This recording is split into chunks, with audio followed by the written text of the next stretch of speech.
فعلا من سخن اضافاتی رو و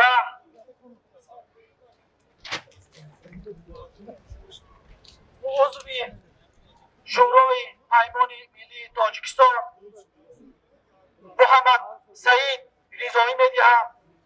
مرحمت. سخن اضافاتی به شما استاد عزیز.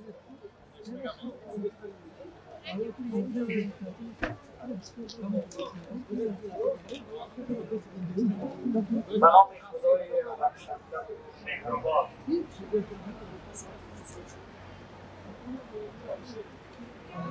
هموطنان عزیز، خواهران و برادران محترم، سلام علیکم و رحمت الله و برکاته.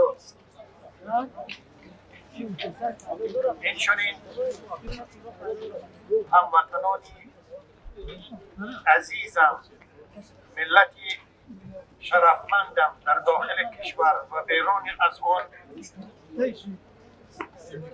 حضوری یک و یک شما برسانم که من امروز خود را خیلی خرسند حس میکنم که در جمعی از آزاداندیشان، آزادیخواهان، کسانی که دلشان برای ملت، برای کشور، برای هموطنانی که مظلوم هستند، با تهمت گرفتار شده اند، در این روزی بین المللی حقوق بشر گرد هم آمدند و همدردی خود را و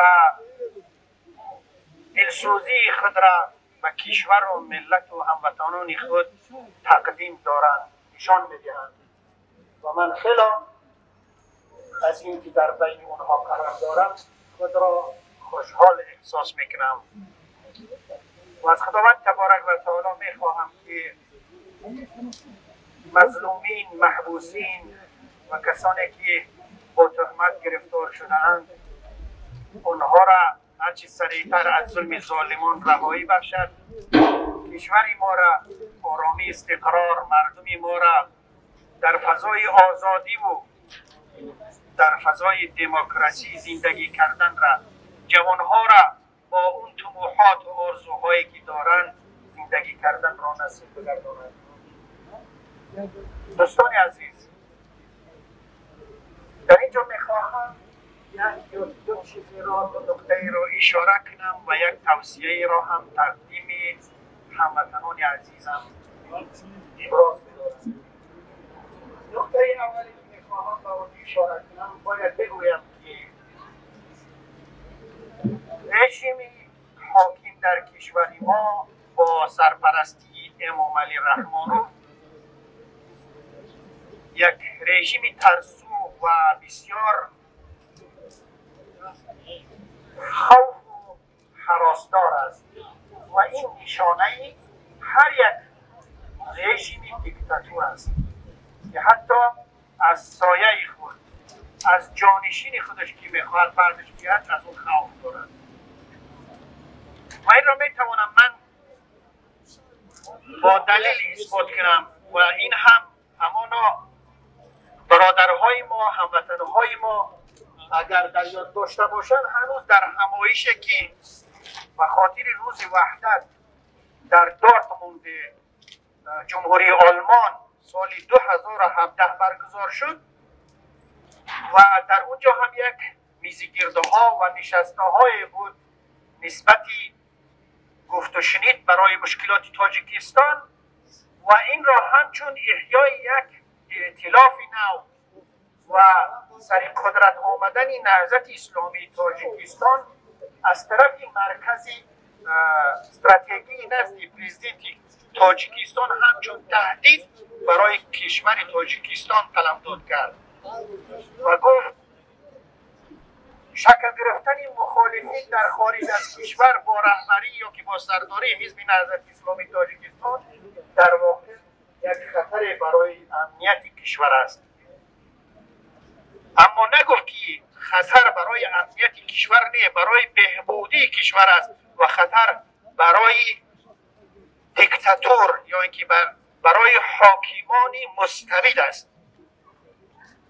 پس فهمیده می شود که باید ما و شما بدانیم که حکومت تاجیکستان و اون کسانی که امروز دستن در کار در مقامات قدرتی تاجیکستان هستند، آنها از شکل گرفتن از اتحاد وحدت مخالفین خوف و هراس کلان دارند، چون که هرچی اندازه به هر اندازه اینجا اتحاد وحدت مخالفین یک جا جمع شوند، کرسی های آنها در لرزه می درآید و اون پنهانکاری های آنها و اون ظلم و استبداد آنها به پایان می رسد، آشکار و به پایان می رسد. این است آن چیزی که من نسبت به حکومتدارها میگویم. نقطه دومی که من میخوام به اون اشاره کنم، واقعا هم کشور ما کشوری دموکراتی نیست. کشور ما را ظلم استبداد حاکمیت دارد. مردم آرای خود را گفته نمیتونند. یک مسلمان آزاد به مسجد رفته نمیتواند. یک خواهری که میخواهد روسری داشته باشد در راه خوف دارد. یک انسان، یک مردی که میخواهد ریش بماند خوف دارد در راه رفتن. یک تاجری که اون کامیاب شده است و کم بهبودی در اقتصادی او شده است، آزاد نمیتواند تجارت کالای خود را، فعالیت خود را انجام بدهد. یک روزنامه‌نگار، یک ادیب، یک حقوقشناس، حتی محبوسینی که در حبس ها هستند آزاد نیستند. امروز ببینید بیش از 2 میلیون مردم ما بیرون از کشور به سر میبرند برای دریافت برای دریافت روزی از زن، فرزند، مادر، از پسر، از نزدیکان جدا هستند. با همه مشکلات بالای همونها هست. در وقتی برآمدن از تاجیکستان و برگشتن به کشور در آمدن، همه اینها با کروپسیا، با ستاندن پول، رشوه در عذاب و مشقت هستند.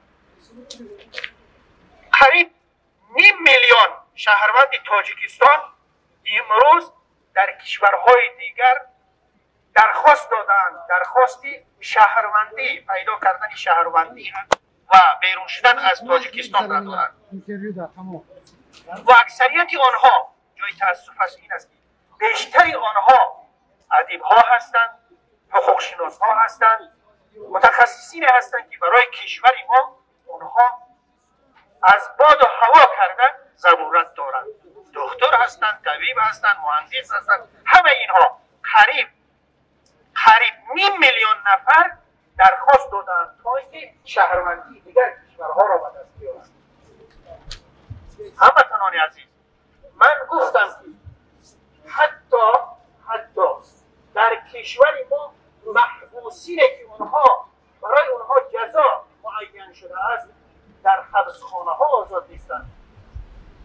ببینید بیش از 50 نفر در یک محبس کشته می شود و تا امروز خیش تبار و نزدیکان اونها نمیدانند که اونها را به کدام جرم کشتند، با کدام سلاح اونها را کشته شده است. آیا اونها پرانده شدند یا سوزانده شدند یا اینکه در اون گراب ها، در اون تابوت هایی که در اون جا کردن اونها واقعا جای دارند یا ندارند؟